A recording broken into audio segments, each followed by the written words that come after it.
Today is the 42nd regular meeting of the Lake County Board of Commissioners. Can we please rise for the Pledge of Allegiance? Pledge allegiance to the flag of the United States of America and to the republic for which it stands, one nation under God, indivisible, with liberty and justice for all. Dear God, please bless our meeting today. May our discussions be fruitful, our decisions wise, and our community strong. Amen. Amen. Madam Clerk, please call the roll. Commissioner Beveridge. Here. Commissioner Plechnik. Present. Commissioner Regovich. Here. This brings us to our public portion. Anybody wishing to address the board on agenda items only, please raise your hand. You have 3 minutes to come up to the mic and state your name and address for the record.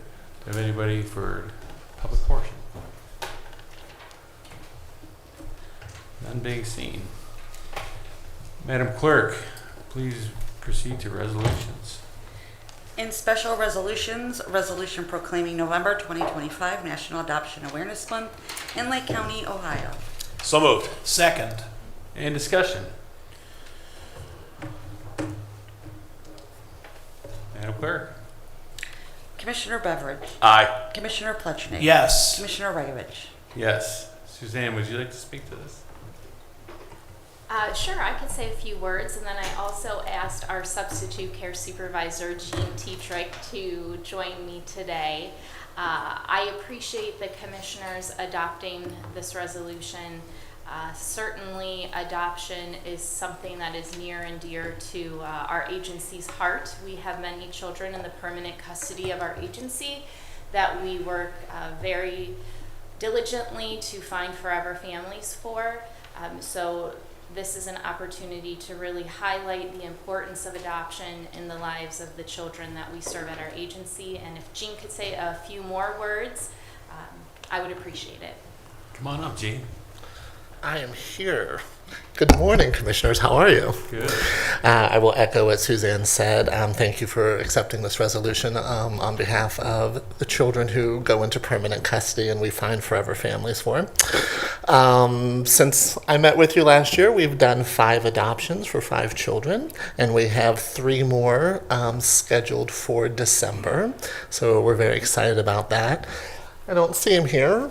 But yesterday, Judge Bartolotta over at Probate Court had his annual adoption day where we had a adoption for one very charismatic family and little girl, and it was such a nice time. But this is such a nice time of year for us to recognize, our adoptive parents that we have in Lake County. Most of our foster parents are also duly licensed as adoptive parents. So there's usually kind of a seamless transition for those kiddos. If for some reason they can't reunify, they just stay in that home where they've been. So thank you all for always being such a support to us. Thank you to Judge B, wherever he is, for being such a support to us. And thank you. Thank you. This, again, is near and dear, close to me. My brother is adopted too. And I have good friends who were foster parents. So in my late 20s, I would go to the foster parent dinners and didn't know why I was there back then. I see how important it is now. They adopted 3 after fostering them. And it's just been wonderful for their life as well as my family. So I can't picture my family without my niece and nephew who are just wonderful. It's good to hear those types of stories, yeah. So, well, you have a board resolution.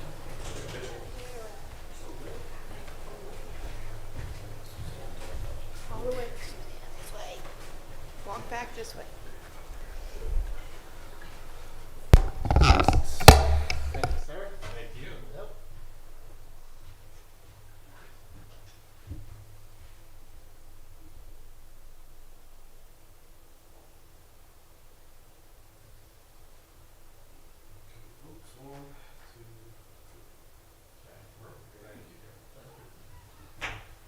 Thank you for your service. It's all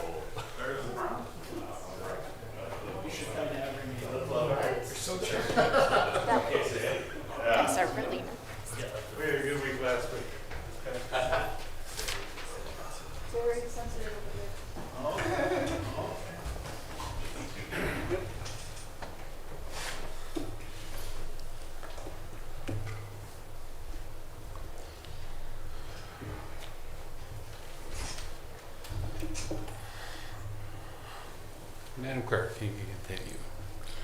Resolution in support of Operation Greenlight for veterans in Lake County, Ohio. So moved. Second. Discussion. I think for discussion, we have our recorder, Becky Lynch, here to talk about this. We also have our Veteran Services Director, John Warmerling, here. All right. Hello, Commissioners. Thank you very much. I just had a few quick things to say about this wonderful 5th year now running program. I have a few people to thank. Number one is our veterans, number one. Number two is Jen.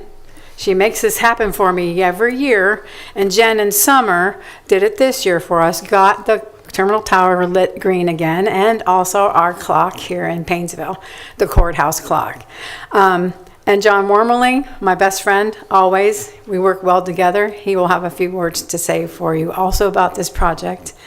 NACO, the NACO committee that launched this long ago nationwide, that committee, the Veteran Services Committee, is very active and works well with all of our counties. And then finally, you guys, thank you so much, Commissioners, for recognizing this cause and bringing it back year to year. I appreciate it.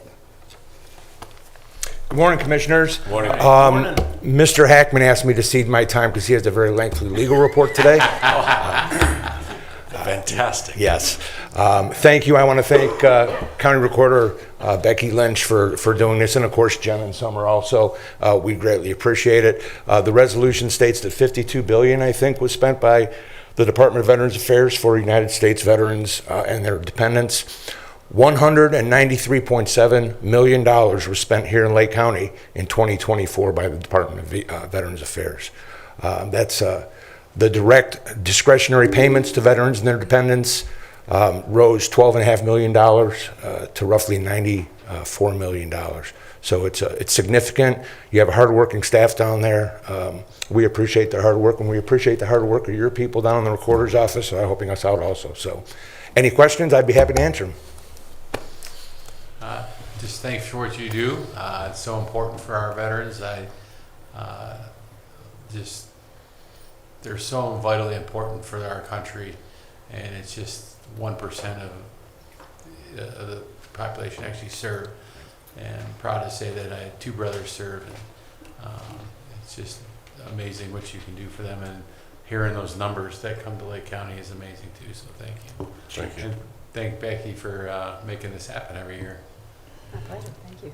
Mr. President, Yes. I would just repeat, we're very grateful to our Lake County Recorder, Becky Lynch, and Veteran Services for making this happen year after year. And I would agree with Becky that without our clerk, Jen Bell, this wouldn't be possible. Behind the scenes, reaching out and getting every tower and clock lit green from here to Cleveland, it's no small task, but Jen obviously shares our collective belief that it's so important to show our support for veterans, and we do that in a very public way through Operation Greenlight, and we do it in a very real way through Veteran Services by delivering so many needed benefits and support systems to our veterans in Lake County.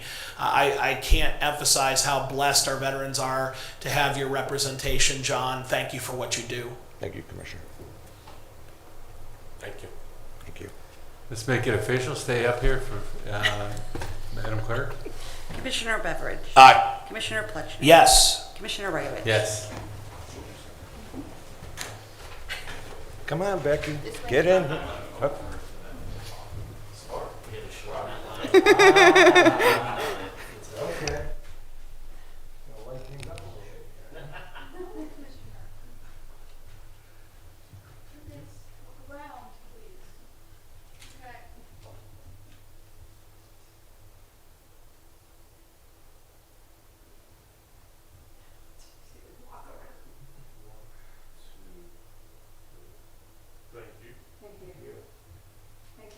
Thank you, Madam Recorder. Thank you.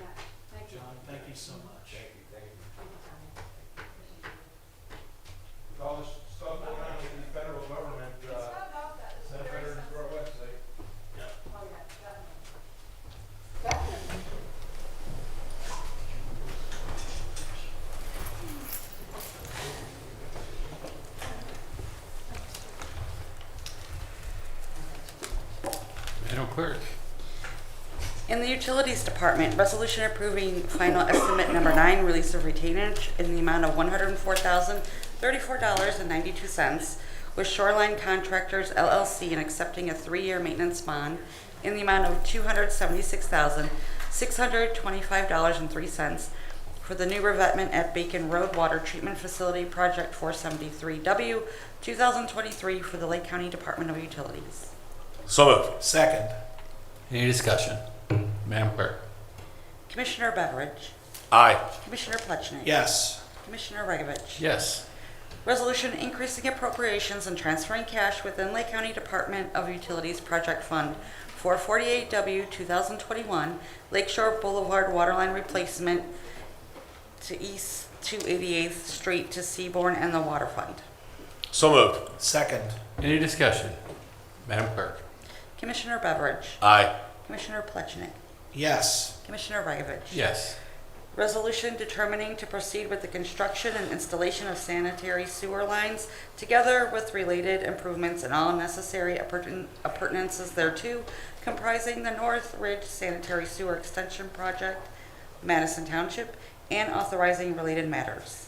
So moved. Second. Any discussion? Madam Clerk. Commissioner Beveridge, Aye. Commissioner Plechnik, Yes. Commissioner Regovich. Yes. In the Finance Department, resolution approving payment of bills as listed on the Commissioner's Approval Journal in the amount of $1,047,387.14. So moved. Second. Any discussion? Madam Clerk. Commissioner Beveridge, Aye. Commissioner Plechnik, Yes. Commissioner Regovich. Yes. Resolution approving payment of bills to CT Consultants Incorporated as listed on the Commissioner's Approval Journal in the amount of $9,186.43. So moved. Second. Any discussion? Madam Clerk. Commissioner Beveridge, Aye. Commissioner Plechnik, Yes. Commissioner Regovich. Abstain. Resolution approving purchase orders as listed on the Commissioner's Purchase Order Approval Journal in the amount of $763,840.88. So moved. Second. Any discussion? Madam Clerk. Commissioner Beveridge, Aye. Commissioner Plechnik. Yes. Commissioner Regovich. Yes. Resolution increasing an appropriation for a non-general fund account. So moved. Second. Discussion? Madam Clerk. Commissioner Beveridge, Aye. Commissioner Plechnik, Yes. Commissioner Regovich. Yes. Resolution transferring appropriations within various general and non-general fund accounts. So moved. Second. Any discussion? Madam Clerk. Commissioner Beveridge, Aye. Commissioner Plechnik, Yes. Commissioner Regovich. Yes. This brings us to our departmental reports. Utilities. Thank you, Commissioner. A couple things. First, I'd like to thank our wastewater collections team that has been working well over and beyond over the last couple of weeks with a couple significant rainfalls. They've done an extraordinary job working all hours of the night in not pleasant conditions and really just keep showing up and helping out. So really appreciate everything that they've done for us in the community. Secondly, I would like to thank Suzanne and her team over at JFS for putting on a great chili cook-off yesterday benefiting the United Way, and also congratulating Utilities own Josh Haddix for his victory with the best chili there and with Popsy's Voodoo Chili. He won that this year. I think it's our first Utilities win at the I want to cook-off. try So it. I think you were in second place, Commissioner, so not sure about that. But it was a great event. Several, I don't know, 100 plus people there, 30 plus chilies there, and it was a really nice time, so I appreciate that. Thank you. Mr. President. Yes. If I could ask for an update on two things. You mentioned the rain event, and I second your thanks to the staff of Utilities. I know that they've been putting in all hours of the night to prevent flooding and to ameliorate the damage from these very significant rain events. But if you could give us an update on the issues in Fairport Harbor and Paynesville Township, that's number one. And number two, I know that you're continuing to monitor the conditions dealing with reported sewage smells in some developments in Mentor. If you could give an update on that as well. I know you're doing everything in your power, but it's important for residents to understand that this is ongoing and that you're continuing to work on these issues. Yeah, absolutely. As far as the rain events, the one 2 weeks ago, I think from today, that was that significant 8.5 inches of rain in about 10 hours, which was just simply overwhelming to not only the sanitary sewer, but the storm system up there.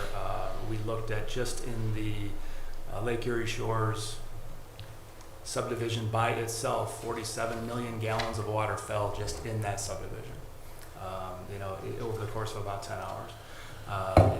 That is more than what the storm sewer can handle, which ends up in the sanitary sewer, which is what caused problems there. A week ago on Thursday, we had a couple inches of rain, and there were no impacts as far as basement overflows or anything like that. Through both events, all of our systems continue to operate, pump stations. There was no mechanical failures in either of those. So, and we also can have a study going on right now that we started about a year ago to evaluate the whole area as a whole, and we look to have some results of that study sometime in January to have that report finalized. And they did some flow monitoring and investigations and that sort of thing. So that will be coming shortly. As far as the odors in the Woodhill subdivision area, we had a consultant come out and do some monitoring of the manholes. They got their results, and they are working on a recommendation for us on what we may be able to do to mitigate some of those. Thank you. You're welcome. Suzanne. Thank you, Commissioner. A few things to report on today. Thank you, Randy, for recognizing the chili cook-off yesterday. It was a great event that Job and Family Services typically holds every year. This was our 22nd annual chili cook-off. So we are very grateful for the Job and Family Services staff who made chili, as well as some team members from other county departments that made chili. Thank you to Commissioner Regovich, who also contributed chili. Yours actually came in third place. But again, we are happy to support the mission of the United Way of Lake County. As I mentioned last week, they have been a wonderful partner over these last several weeks with all of the uncertainty of the government shutdown. So grateful for their partnership. Speaking of the government shutdown, I know last week I had reported that we did not anticipate that SNAP benefits would be issued for the month of November. Earlier this week, we received confirmation that the Trump administration has agreed to fund a partial SNAP benefits for individuals for the month of November. Those benefits will be issued at 50% of what an individual or family typically receives. And unfortunately, we still do not have a time frame on when those benefits will be issued to families. So there remains a great need for the work that the United Way and Lifeline is doing to organize our food distribution sites, ensure that the food pantries in Lake County are stocked, and that individuals are aware of community meals. If folks have questions about food resources, I would encourage them to call 211. Lastly, I wanted to mention that Job and Family Services and Ohio Means Jobs Lake County are going to be hosting an event on November 18th from 10 a.m. until noon with the Sub-Zero mission. So I know we talked earlier in the meeting about Operation Greenlight to benefit veterans. So I wanted to highlight the event that we're hosting on November 18th because we will be collecting warming items for homeless individuals in our community, including veterans. And I also wanted to mention that the Lake County Veterans Services Department in the county is also assisting veterans who may receive SNAP benefits. So if there is a veteran who is in need of assistance with SNAP benefits, they should email veterans@lakecounty.ohio.gov and include SNAP benefits in the subject line.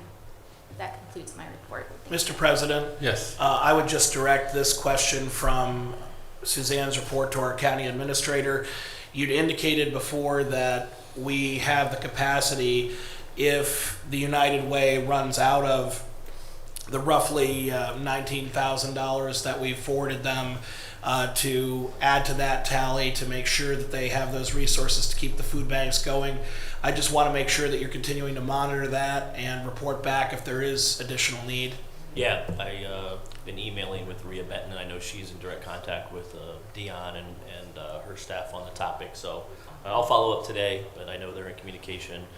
One particular, or a couple food pantries, and I know are in the queue for some additional resources. So, yep, I'll keep tabs on it. Thank you. Sure. Mr. President, Yes. I just wanted to touch on the conversation as far as specifically with the SNAP benefits and the issues that it causes.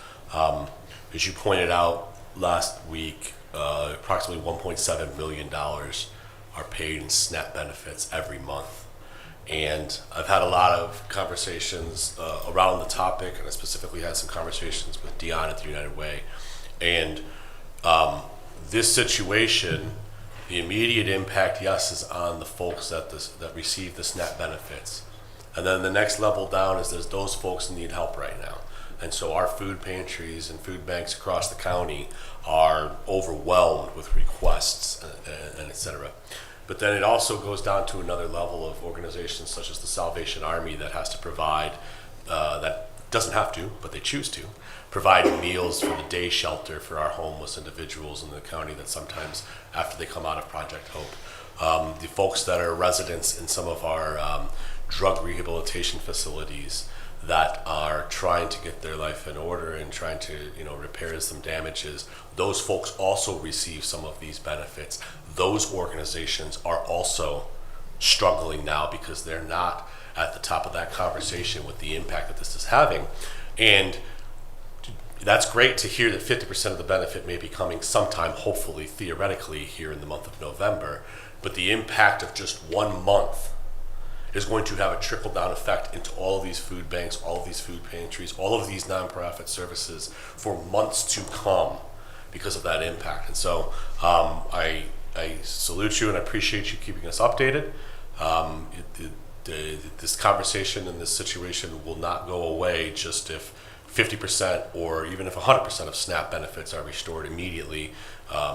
Those most vulnerable in our community are still going to need some help and assistance to make sure that we have that safety net in place for months to come. So I just wanted to say thank you, and please continue to engage us in whatever conversation that you or the United Way or those other service agencies see fit. So thank you. Suzanne, what was the date again for the Sub-Zero joint? It is November 18th from 10 a.m. until noon, so I'm hoping maybe all of you can join me across the street after the commissioners meeting with some donations. Yeah, we set that up so we can walk right out of here after the commissioners meeting on November 18th and head right over. So I'll make sure to remind you that day. That's what we're doing. Perfect. Well, remind us before, so we need to bring stuff. Remember to bring stuff on November 18th for the Thanks. Sub-Zero mission event. I don't know what I'd do without you. I'm going to jump to the clerk real quick. Yes, I wanted to mention that there is America 250th meeting today, 11:30 here in Chambers. Also, the county offices will be closed Tuesday, November 11th, in observance of Veterans Day. And our next commissioner meeting is November 13th at 10 a.m. And there is also a workshop that day on November 13th at 10:30. Thank you. Thank you. And I'd ask legal to keep it light today. We have a big presentation to do. We're all set. Thank you. Now, without further ado, under the county administrator, this will be a state of our county presentation. Want me to just kick it off? Go for it. Okay. So the theme is failing to plan and is planning to fail. We've last year implemented Vision 2050 to look forward and to plan forward in the county. That is on its way, along with several other cities that are doing similar, cities and townships that are doing similar activities to see what Lake County can look like in the future. We have a senior study going on that you're going to tell us what the best use of the funding and how we can take care of our seniors here in Lake County. Had great interest in how many people wanted to actually do the study when we went for RFQ. And so how many were there, Jason? 13. 13 different people applied for that. So I think that's going to work out pretty well. It's been the year of construction. Lake County's Sheriff's Office, the Safety Center, is well underway. I got to tour it yesterday. It's definitely a different view from the third floor, or the 2.5 floor, or whatever. But they are moving right along. They're pouring today with the goal to be buttoned up before it gets too cold. And it's good to see that they're putting time in on weekends to reach that goal. We're going to talk about the Public Defender's new office, 41 East Erie Street. Jason will get more. We will talk about budget and looking forward. I want to thank my colleagues here for this year. It's gone by really fast, and I think we've done a lot, as we'll see in this presentation today. And we couldn't do it without a cohesive plan in our county leadership. Thanks to all the electeds and county leadership. You see a picture of them here. They've gotten on board with our budget neutral. Is that the word we're using? Yes, sir. Budget neutral concept that we're putting forth here, and wholeheartedly couldn't do what you're going to see today without all these people agreeing to it and participating in it and listening to us. So I think it's a testament of us working together in a way that people see that good leadership can make big things happen. So that leads me right into Mr. Boyd's going to take over from here and get down deep in the weeds a little bit. Okay, thank you, commissioners. First off, I want to thank Summer for all her help on this morning's presentation. Introduce a little technology this year. Your interview with the sheriff and public defender clap so that I don't have to talk the entire time. So Summer, thank you very much for assisting with the presentation. The State of the County presentation will be posted online for folks to see afterwards. I'm sure it'll take down the web with all the hits it'll get. But just want to thank everybody for helping me out.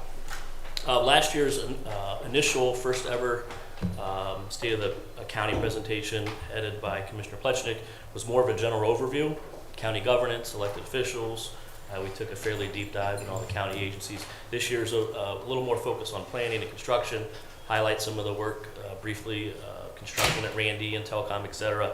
And we'll spend a good amount of time at the end of the presentation on the jail and where we stand and moving forward budgetarily. I'm very grateful for the leadership the commissioners have shown this year. The past 3 to 4 months with everything coming in and out of Columbus and DC has been challenging, but your professionalism in these meetings and to staff has been great. So thank you for that. The folks on the 4th and 5th floor, Jen and Kathy and Natalie and Summer and Kristen, Aaliyah, etc., and Joel and Zach's folks on 4 are a tremendous asset to the commissioners. I just want you to know that. I know you see the folks on 5 all the time, but Joel's got a really good staff down on 4. And then I'd be remiss, Commissioner Regovich mentioned the elected officials. These are the county commissioners, department heads who do a lot of work behind the scenes, keep me informed, make my life a heck of a lot easier. Those individuals on the board, Jen, Joel, Randy, Suzanne, Mark, Dave, Rodney, Paul, Joe, Dave, and Tim Miller, represent 270 years of experience here in Lake County. So you have a really high quality team that make the county engine run. very effectively. So, jumping right into, I know former folks who used to work here used to give me a hard time because I would say I'm a planner by trade, and that is accurate. My degree is in urban planning, spent my first part of my career in the Planning Commission, and really tried to get a couple plans off the ground in the early 2000s. They just did not have the support from the Commissioner's office. And so David Radacci, the Planning Director, brought this to your attention late last year, actually right about this time, and the Commissioner said it's been 60 years since we had a countywide master plan, and we have changed dramatically since that time. We issued the RFP in November. We received 3 responses. And went ahead and selected Envision as our consultant, and they've done a great job thus far. This project is managed by David Radacci, and the principal at Envision is Ryan Smalley and his team, and they've done a great job. So I'm going to spend a few moments going through where we are and then where this project will end over the next 6 to 8 months. This is just a timeline of the first couple of phases of the Vision 2050, as Jen says, with the hand movements. The first couple of months have been a significant amount of public input, interviews with local leaders. And as we've discussed over the past, Lake County is geographically unique. I would argue from Mentor, Mentor, Paynesville West, we have a different, thank you, sir, geographic makeup, land use, etc. And then you go Paynesville points east, we have a more rural, suburban, rural feel. So we have 2 different stakeholder groups. We have a West End group and an East End group. And the dots on the screen represent the number of meetings we've had to date, in addition to some individual discussions with the commissioners, local mayors, and so on, to make sure that we are getting the ultimate buy-in. I do think it's important to note that this is a county plan, and we have all respect to our 23 communities and their independent comprehensive plans. We will not override those. I know Mentor is in the middle of their plan. I think Mentor on the Lake completed one. So there are other communities who are working. This is a more global document that will support their growth initiatives over the long run. Looking at phases where we're at today and moving forward, we're going to start looking at land use patterns. What do we want to look like in 20 to 30 years? We had a discussion at a stakeholder meeting 2 weeks ago. Randy was in it about utility needs. We've talked about if we run sewer lines or water lines, if you build it, will they come? There's some debate to that. We had a pretty lively discussion on where do we want sewers, where do the communities want sewers, water, etc. That'll be focused on in phases 3 and 4. A lot of folks talk about economic development. There's no doubt that's key. One of the notes we've heard in surveys is don't forget about our existing businesses. Economic revitalization and maintaining the base we have. The commissioners know this, Joel knows this. We have a significant manufacturing base. We have some big players, don't get me wrong, but a lot of tier 2, tier 3 suppliers in the manufacturing chain that are critical employers on the Lakeland Boulevard, Tyler Boulevard, Hammond Parkway, Beidler on the west end of the county. So we can't forget about retaining those businesses that we have. And I'm happy to see that the local leaders and residents have noted that in some of our survey responses. Public outreach is key. Credit to Dave and Envision. We've got about 1,000 touch points with residents through our outreach at the Willoughby Arts Fest. It's one of our large summer festivals. They had a booth at the county fair this year, and they also, to try to get the reach on the west end, were at a concert in Madison. As it's shown on the screen, 926 responses. And that is just so folks see us in the community and they can talk. We had maps set up, they could pinpoint and put their concerns and ideas noted in real time. These are just a couple quick high-level slides on economic development. What are we hearing? Obviously, attracting new businesses are key, but I was happy to see the third ranked is working with existing businesses to retain and attract. Once again, I think everybody wants to get the new corporate headquarters, et cetera, and that's great, but in our land use environment, we need to keep what we have. What are we hearing with housing? I don't think there's a surprise here, single-family homes, but what was refreshing to me is the bottom. It kind of jives with what we're hearing. I could talk about is senior living. We know that's a need.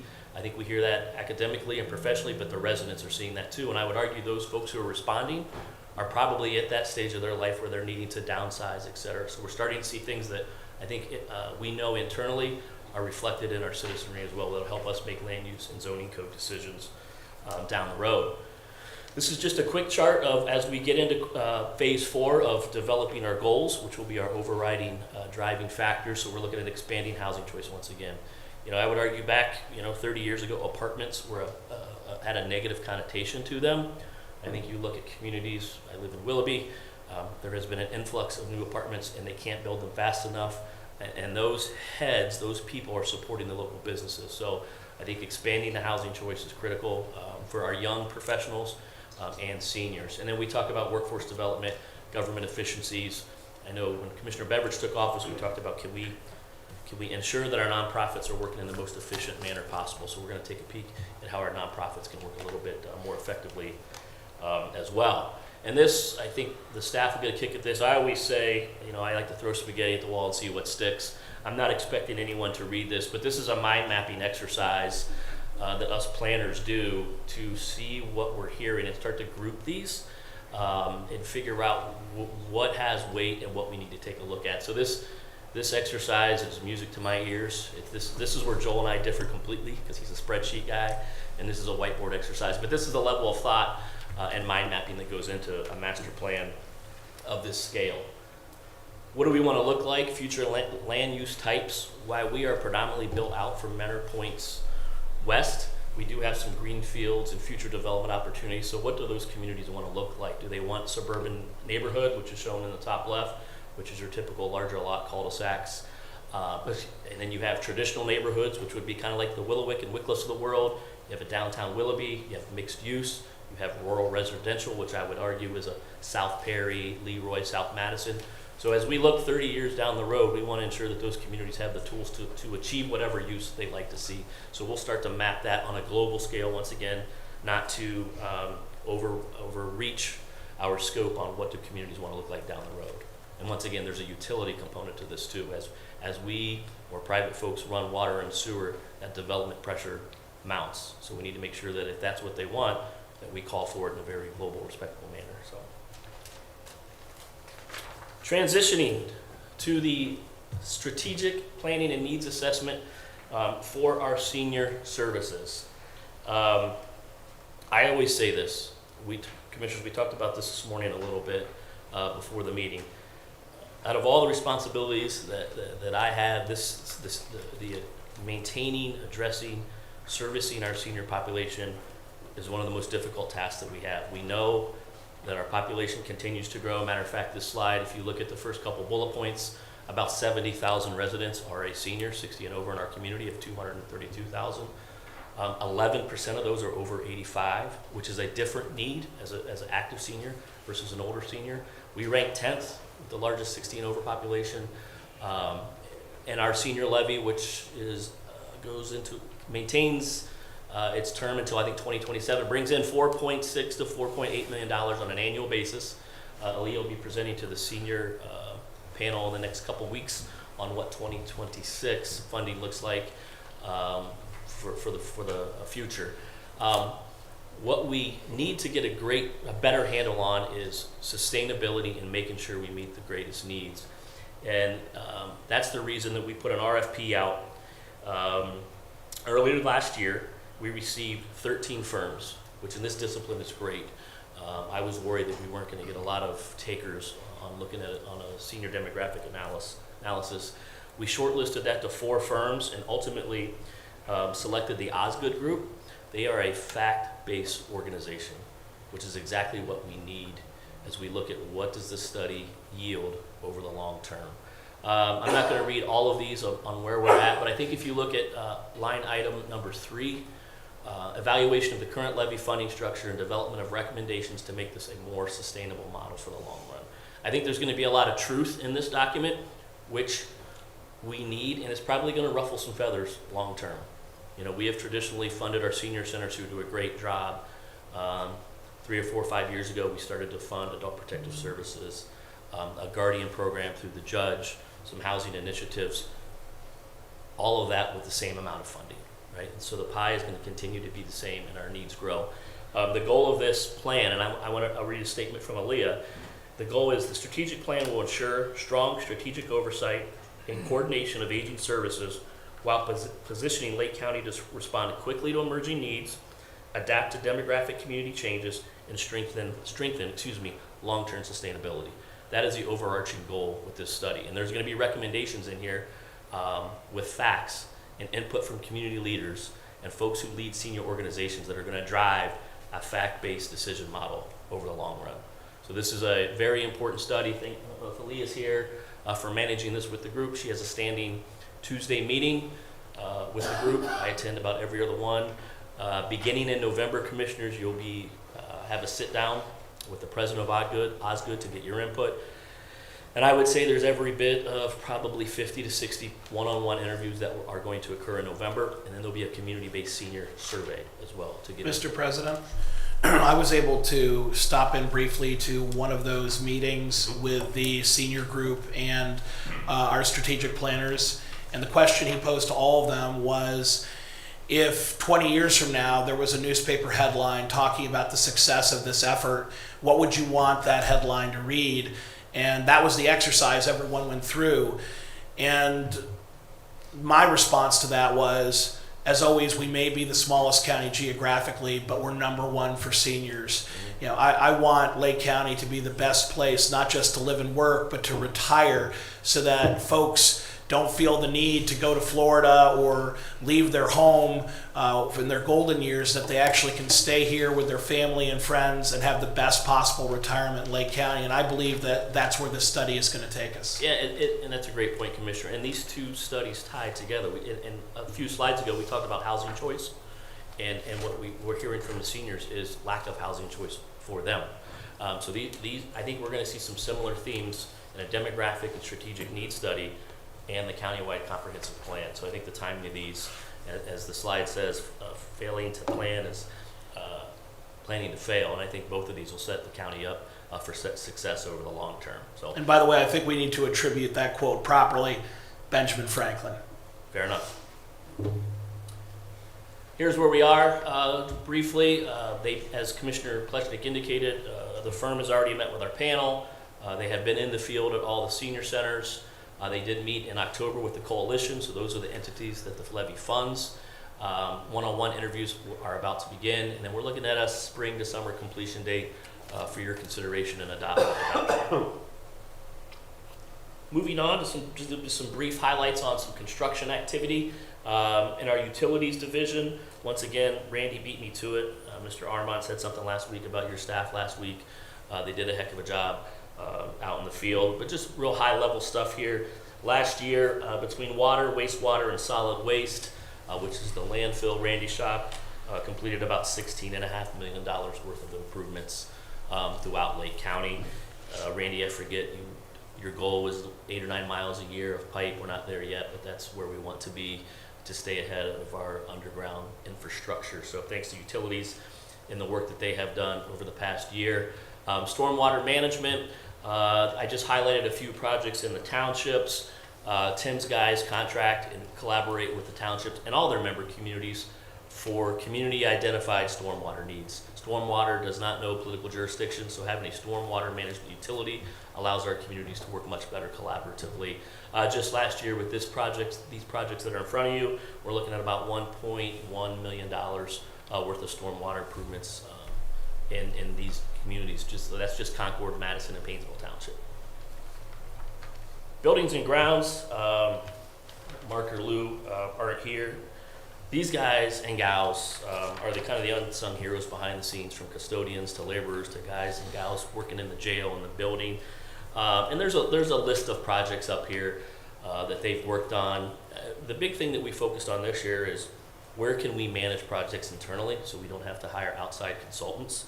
And Mark Eifelis and Lou Hall have done a phenomenal job this year on a couple large projects by managing those in-house, scheduling the contractors, doing the walkthroughs, managing the architects. And I want to put a big shout out to those guys, because that probably saved us a couple $100,000 by not having to bring on a third-party project manager. One of those projects that Lou in particular helped shepherd along with Public Defender Vanessa Clapp was the new home of the Lake County Public Defender's Office, located at 100 West Erie Street. The county acquired, this is the former Burgess and Nyepel building. We acquired this in 2024 as a result of the Sheriff's Office project, because the Public Defender's Office used to sit at 125 East Erie, which is now probably about Chief Izzo's office when you look at where it sits today. This property became available, needed some upgrades. We did an RFP, brought in Town Center Construction to do the upgrades, which just recently completed. 2 Fridays ago, there was an open house. And I've got a 2-minute video with Vanessa Clapp to walk you through this project and some of the cost considerations that went in and why this was such a proactive purchase for the county. I'm Vanessa Clapp, Lake County Public Defender. My office represents people who are charged with crimes but can't afford to hire private attorneys. The attorneys in my office handle the majority of criminal cases filed in all of the courts in Lake County. Our previous offices were located in a building across from the current jail for nearly 40 years. But once it was determined that the new safety center would be built where our offices were, the county had to search for new office space that would, number one, be large enough to accommodate our staff, and two, was within walking distance of the courthouse and jail. The location of the new offices turned out to be perfect. They're a mere 5-minute walk to the courthouse or jail. This enables us to get where we need to be quickly. However, renovations still had to be completed in the new building to make it suitable for our use. Although it had 9 offices, we had to add 16 new offices to house attorneys and support staff and to address confidentiality concerns. We worked closely with Lou Hull, who was the project manager from our Buildings and Grounds Department, and an architect to design the layout of the office. Bids for the renovations were completed to ensure the project was cost efficient and met state standards. Changes were made to the lighting in the building, and the window blinds were added to make it as energy efficient as possible, and one of the bathrooms was made ADA accessible. The building also had 2 small conference rooms so that we could meet with our clients, families, witnesses, and others in a private, secure location that was confidential. It also had 1 large room that we turned into a conference room for staff meetings, in-house trainings for attorney and staffs, and for mock trials. An added bonus to this building was that it also had a large file room. In years past, we stored about 50,000 case files at various locations in county buildings. Now all of our case files are located in-house. This eliminates security and confidentiality concerns, as well as a scramble to find an old case file when it's needed. Funding for these renovations came from the county general fund. However, there were significant cost savings to the county because the vast majority of the costs were reimbursed by the Office of the Ohio Public Defender, since we practice indigent criminal defense. Most of our clients come from our local communities. They find themselves in a difficult situation for various reasons, and they need our help to navigate the criminal justice system and their return to their communities. Having a safe space in the heart of the community allows us to do our jobs more efficiently and effectively.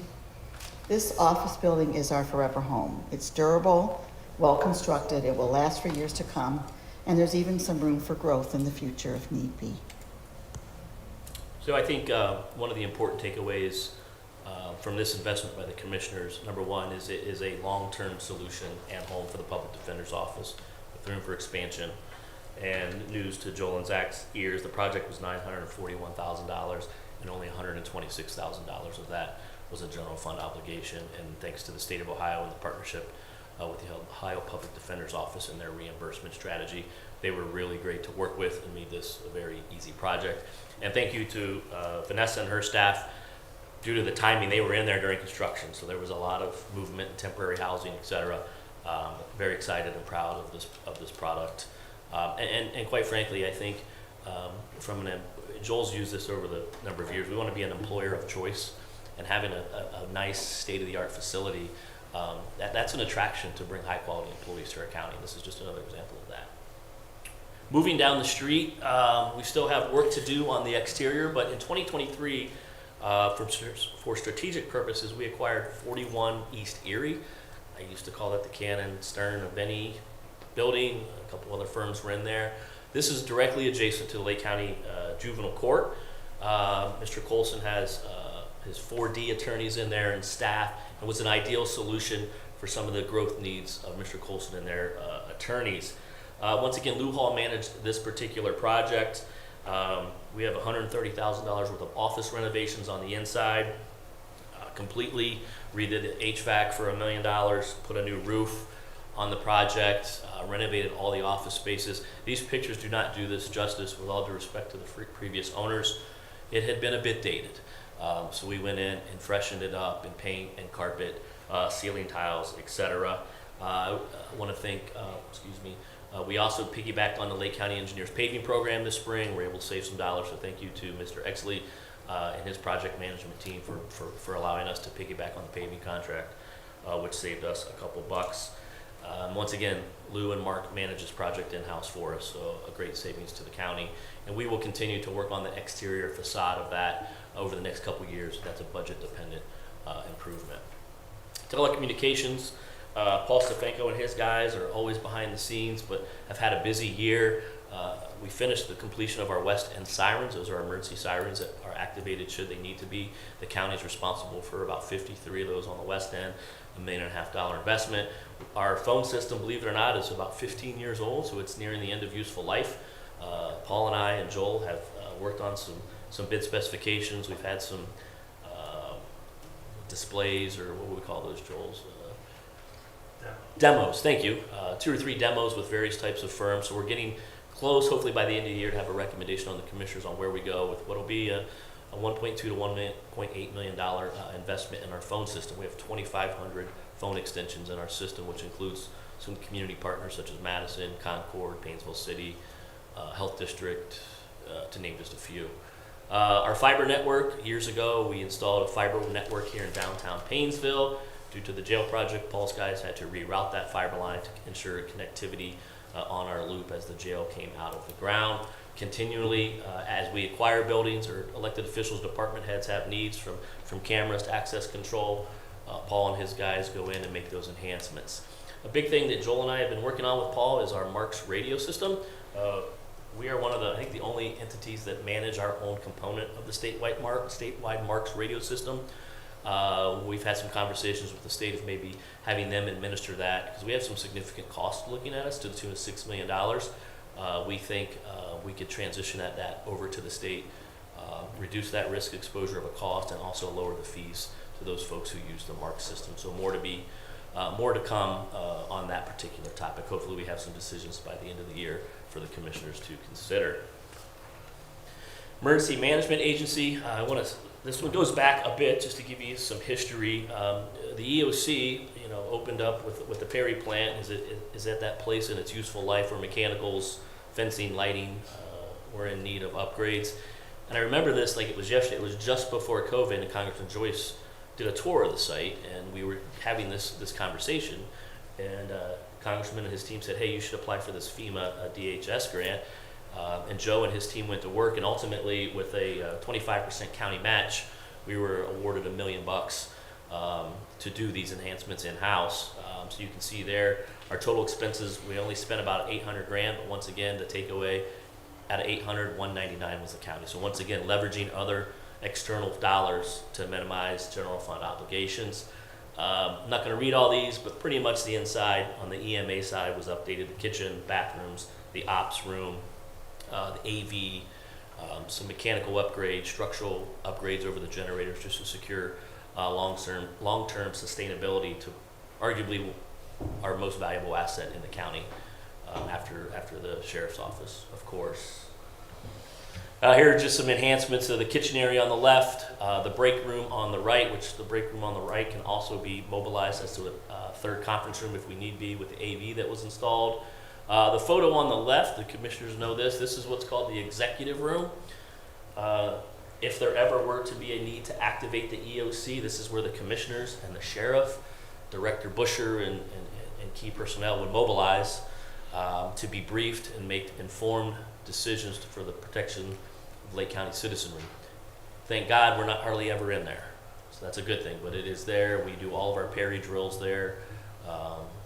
We have all the technology in the world in there to connect to whatever we need to connect to. On the right is the larger command room, the work room, where if there is an event, if there's a Perry plant drill, each table, each seat there is assigned to those folks ranging from Highway Patrol to Randy. JFS has a seat, OSU Extension, County Engineer, you name it. Everyone has a role should something happen at the Perry plant or a natural disaster, etc. So the facility is equipped, the new technology, we're in a good spot for the foreseeable future. Thank you to Congressman Joyce and his staff, and Joe Busher for his staff on the enhancements of the Lake County Emergency Management Agency.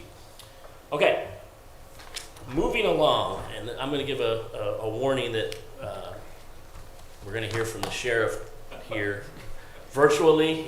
I don't know if he remembers that we did an interview with him a few months ago, but I want to spend a good amount of time on Lake County's largest ever investment in the general fund, the Lake County Sheriff's Office.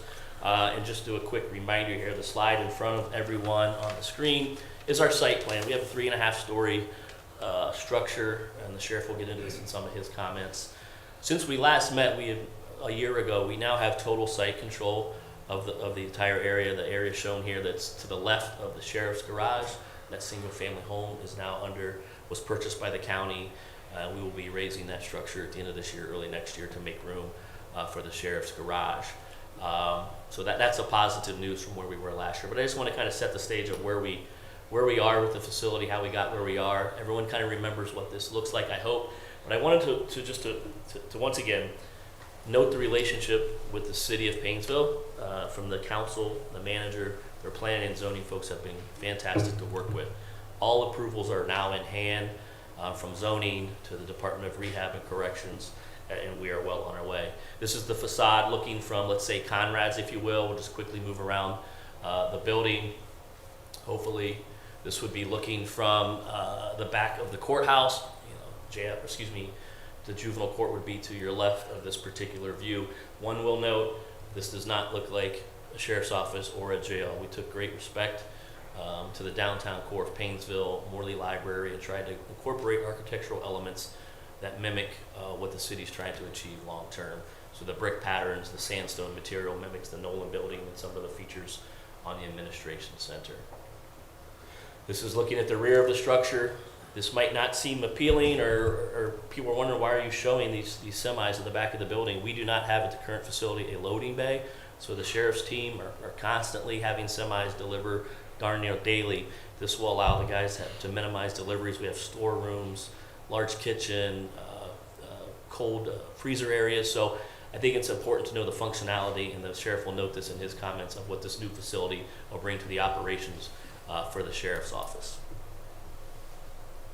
My name's Frank Lambrino, and I serve here as the sheriff of Lake County, and I am honored to be part of such an amazing staff of individuals who meet the safety and security needs of our community.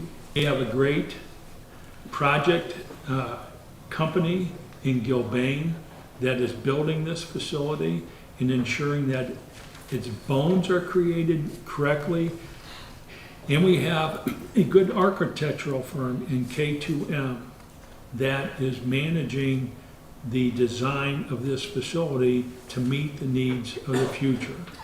Lake County has taken the step as well, and I can assure the community of this, that it's not just one person coming up with ideas. Since 2020, we have been working on a new jail design, getting people's ideas from across the county, whether that is in buildings and grounds, whether that's telecommunications, whether it's our own corrections staff, our deputy staff, whether that is our finance offices. Every area of Lake County has had input into what this facility looks like, what its needs are, and how best we can meet those needs. That has expanded 300% since its opening a little over 30 years ago. Further, the current structure today is such that it's deteriorating fast. It was poorly built and poorly designed. One of the options was to remodel and expand. By expanding means to add an addition to the jail.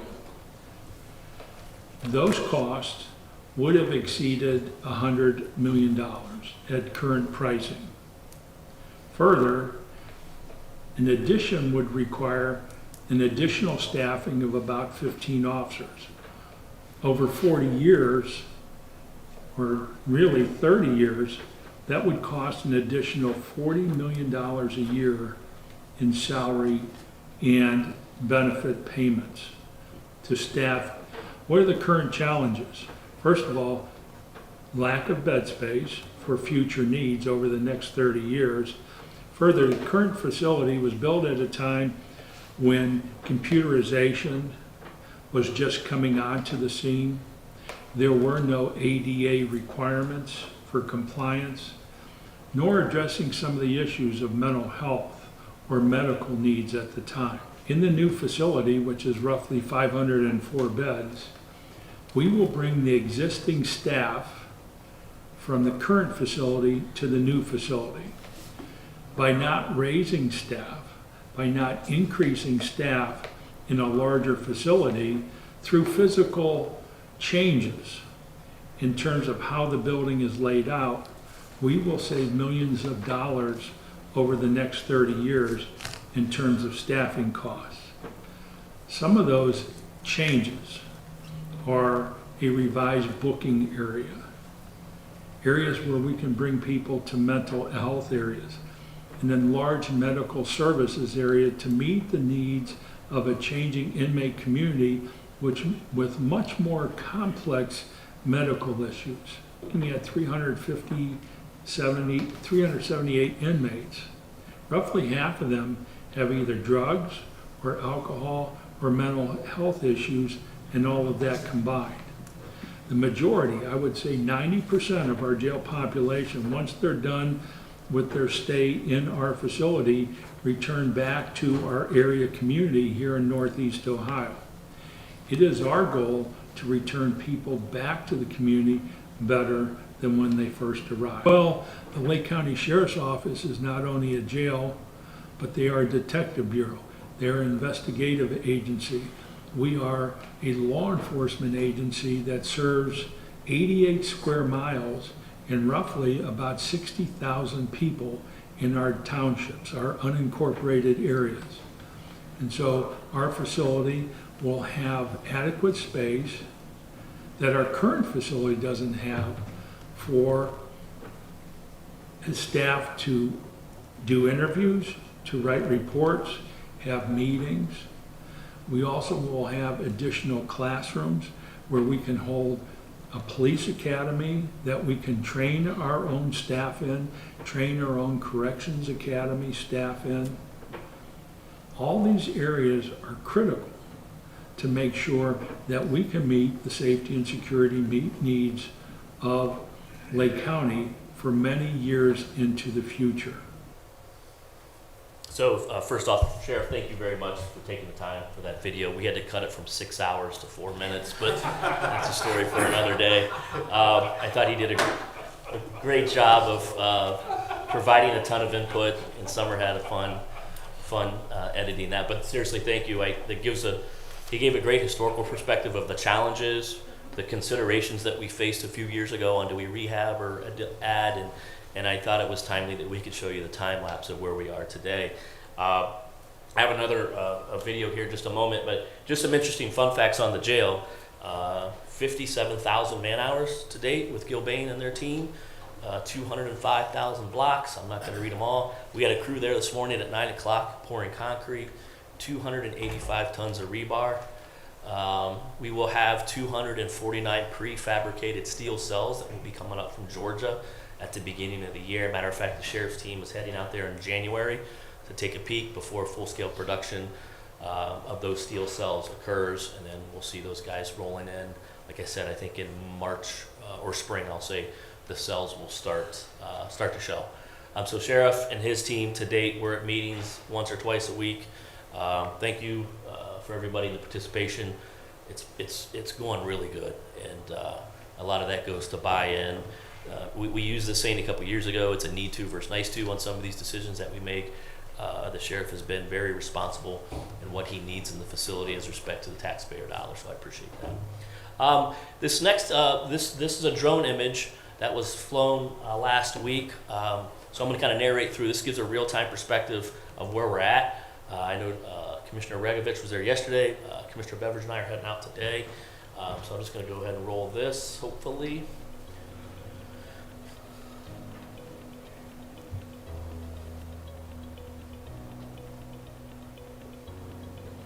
So this imagery, Gilbane flies every other week for quality control, for safety on the site, to help with their time management. So like I said, you can see the date here is October 27th, so that was 2 weeks ago.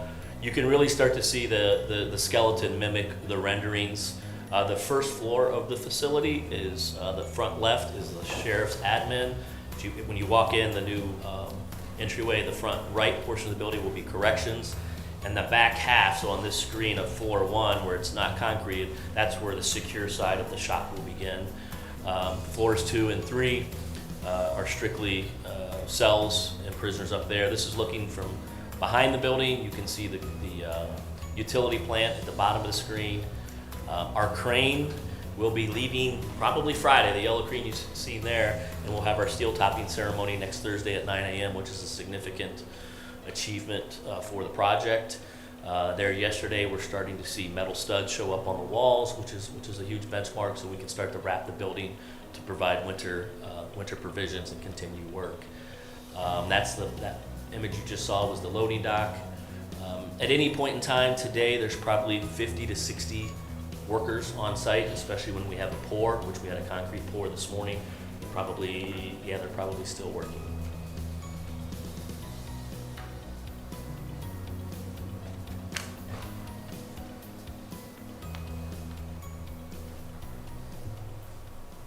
So where are we at budget-wise? So this was the budget we adopted a year ago, $204 million.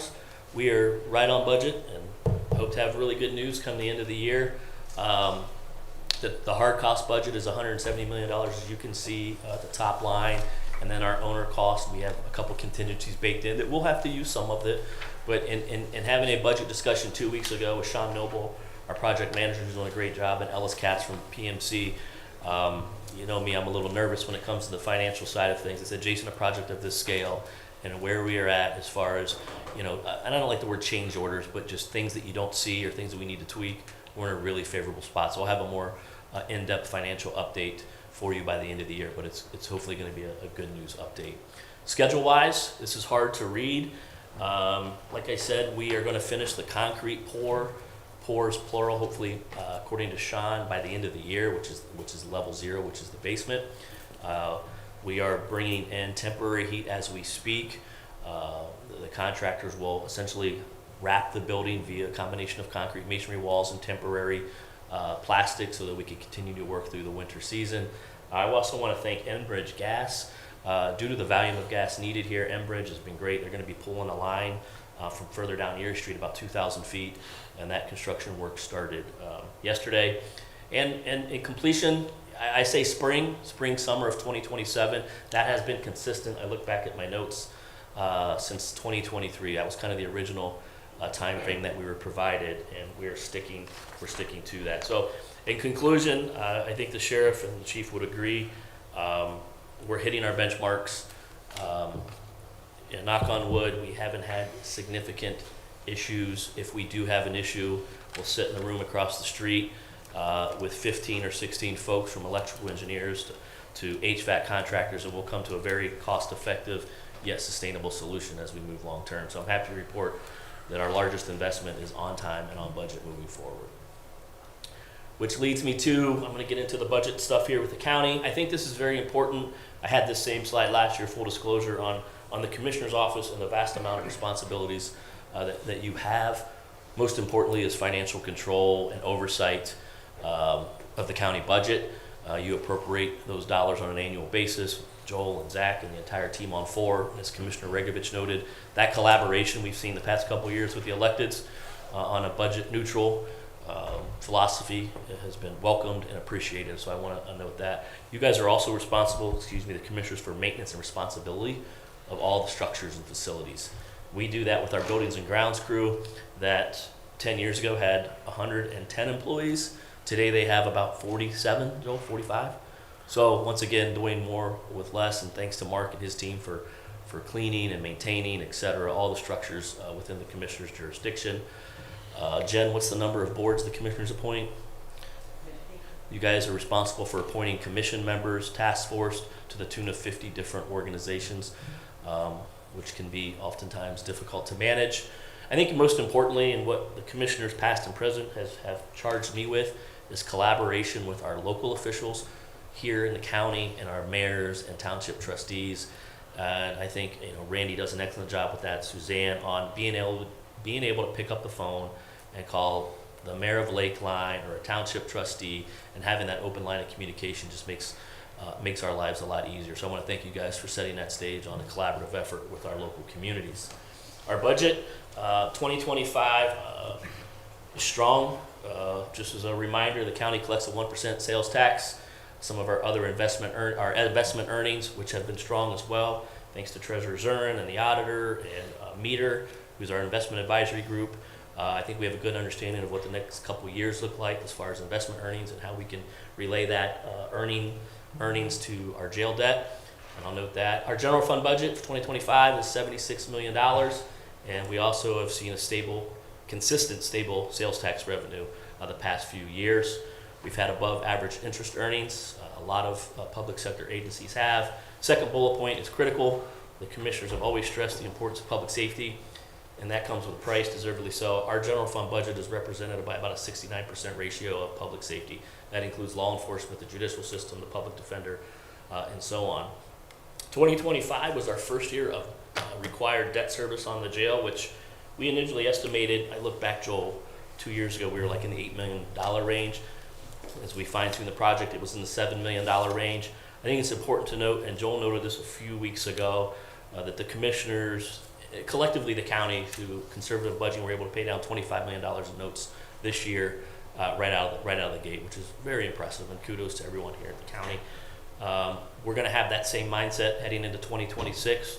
I've got full confidence in Joel and Zach and being very conservative to help us once again continue to pay down in excess of what we're required to do. Mr. President, I just have to highlight this because just a few years ago it was said it was impossible to build the jail, which we now call the Safety Center and Sheriff's Office, without raising taxes. And not only have this Board of Commissioners accomplished that incredible feat, but we're paying down the debt service faster than anticipated. So I really want to give kudos to my colleagues and thanks to our staff, because building the jail without raising taxes is exactly what our residents and neighbors need us to do in an era where government has to be more efficient. Thank you. Just briefly as a reminder, we also have the outside general fund, about $326 million. So in Randy's world, wastewater, water, solid waste, those guys do a great job. Suzanne has a myriad of funding line items that she manages, from state resources to local levies. So your department heads who are in charge of managing a budget do a great job. I don't care if it's inside fund or outside fund. We also have some internal service funds, which is our healthcare and things along those lines. Just briefly, I'll conclude here with the next couple slides. This is a look at 2024 year-end revenues. And you can see by far the permissive 1% sales tax is our largest driver on the revenue side, and that holds true for counties throughout the state of Ohio pursuant to the revised code. The light blue on the left is our investment earnings. You'll see is our second largest revenue source.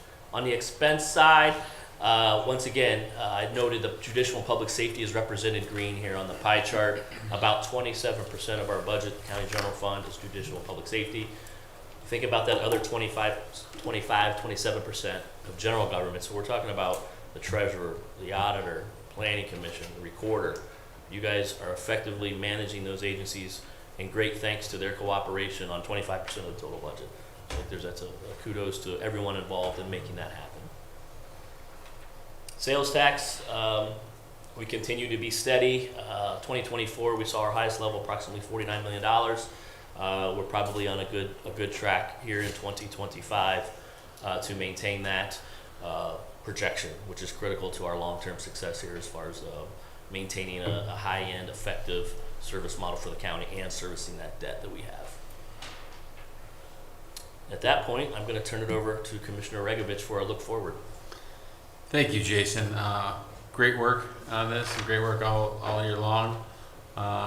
We in Lake County are lucky to have you.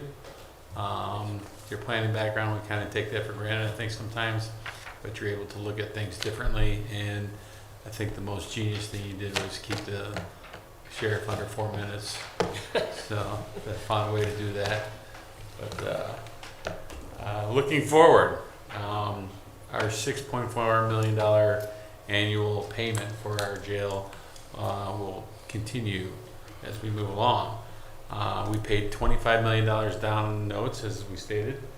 And I have it in good faith that we're going to try and do something similar for 2026. So hopefully next year at this time, we sit and talk about how our notes may be paid off or close to paid off. So, which saves millions of dollars moving forward for the county. We do this by our maintaining our staff neutral budgeting. With that, we have reduced the 2025 budget heading into 2026 by approximately $1.8 million. That is a testament to working together, as Jason said, and I know that makes Commissioner Beveridge really happy. I think he came up with the staff neutral. But, we have other capital improvements going on to the tune of plus or minus $1 million. We're focused on long-term projects, roofs, sewers, things that matter. With that is that we have to finalize our ARPA projects. They have to be spent by the end of 2026. We have to finalize those, making sure that all those projects there are moving forward, and that goal should be done by end of 2026. If not, we have to make some moves before that to ensure that we spend that money in a wise and appropriate manner. So we're going to actively monitor and provide local feedback on various federal and state legislative items. What's the future of property taxes? So we sit here today making all these decisions, not knowing what's going to happen at the federal level, any kind of cuts, certainly not knowing what's happening at state level. That changes daily, it seems. Are we working as effectively as possible? We're going to make a bigger presence in Columbus and Washington. We've dedicated that we're going to do that just so that we know what's going on there and they know how we feel with the policies and the things that they're looking at this time. And that may take it deeper into CCAO, our organization, making sure we have those talks with people and know that we're not surprised about much. So we will identify all potential funding sources that way too, moving forward, so that we get the best for Lake County. We're also in-house is complete enterprise-wide building permit software. This is going to allow our billing department, engineers department, all to work together. So when somebody needs to pull a permit on the builder side, contracting side, it's a seamless, hopefully more expedient manner in doing that, where they can track it via computer and know what they have to do in front of them. So I'm excited about that. I think it's well overdue, and I think it's going to streamline how we get things done. I hope it does that. So we have to plan for the demolition of the current Lake County Sheriff's Department. Don't know what that's going to be like yet, but we're going to work on that, and whether it's a parking lot or what else we put there, we'll do that. We're going to have our countywide phone system upgrade, which is going to be a significant upfront cost, and then hopefully save money moving forward by doing an inventory of the phones we have. Who needs a really sophisticated phone? Who needs a simple phone? It all depends on the use of it. I'll tell you now, I need a simple one. I don't know what all those buttons are for anyway.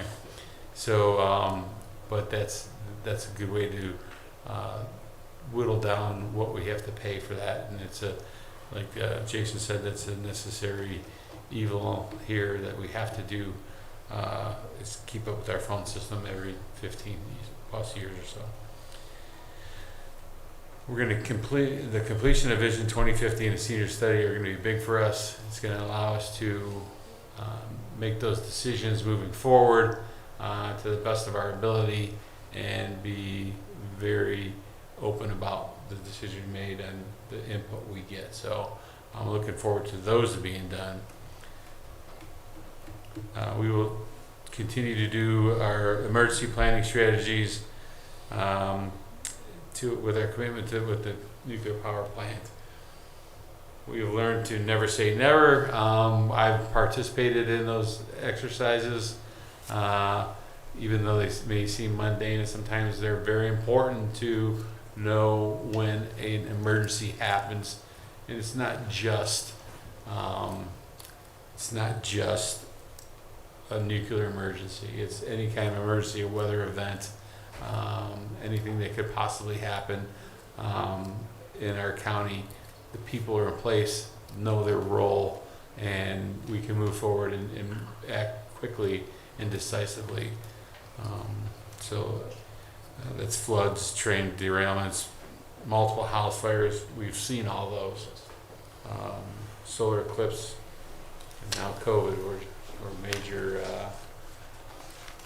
letdowns. So I would like to remind everybody here, everybody that's watching, that our newsletters come out quarterly. Look for information on there. There's a code, or you can also go on our websites to find out what's going on. And again, I'd like to thank my colleagues for a quick year. So now Commissioner Beveridge can stop saying he's new. And we can continue to work well together, I think. Looking forward for the future. So thank you, gentlemen. And thank you, everybody, for listening to us today. And our second year in a row for our State of the County. Any comment, gentlemen? Mr. President? Yes. My closing comment would just be to thank you and Commissioner Beveridge for your leadership for Lake County. It's truly been an honor to serve with you both. I think that Commissioner Beveridge's prioritization of government efficiency has really yielded dividends in the form of not only cutting our budget and applying those savings to paying down the jail faster, which will result in ultimately less interest expense and more revenue for the future. But I think it's really set an example for all state and local government of what can be done when you really do take the initiative and look at everything top to bottom. His fresh perspective has really made a huge difference in this year, and your leadership as president has helped to bring us together in a very collegial and beneficial way.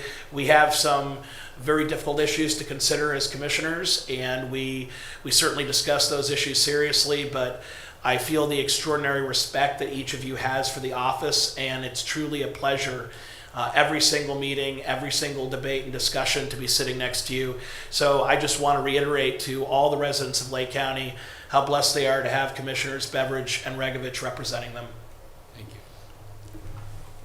I mean, you have to say thanks, John. I appreciate the comments. I appreciate that. I really do. But yes, I thank you, Jason and Summer, and all the other folks that were involved in putting this together. As a commissioner that does this job every day, it still is educational, and it still is important to sometimes sit down and take a look back as well as look forward. I am thrilled, Jason, that you were able to put together a plan or a study, if we will, in less than a year, and with hopefully less than $100,000 of cost. As is sometimes frustrating as a still new. I still get to say I'm the new commissioner for as long as you're on the clock. The three of us are here. But yes, I appreciate the fact that these conversations, these studies, taking a deep dive into some of these topics are important to do for the community, to make sure that, as we've said multiple times here, we have to do our best job to get the information that we can, when we can, as accurately as we can. And then, yes, we have difficult decisions to make. And I echo Commissioner Pleshnik's remarks that when three individuals that all share the same responsibility work together, then you can see the difference. And I think the community has reached out and has echoed that as well. And I appreciate the two of you, and I will save my comments on the budget for a future meeting when me and Mr. DeMar have finalized our conversations. So, thanks. Thank you. So this brings us to old business, gentlemen. Is there any old business to come before us? Any new business to come before us? All that being said, I'll entertain a motion to adjourn into executive session for security arrangements. There will be no business following the executive session. So moved. Second. Madam Clerk? Commissioner Beveridge. Aye. Commissioner Plechnik. Yes. Commissioner Regovich. Aye.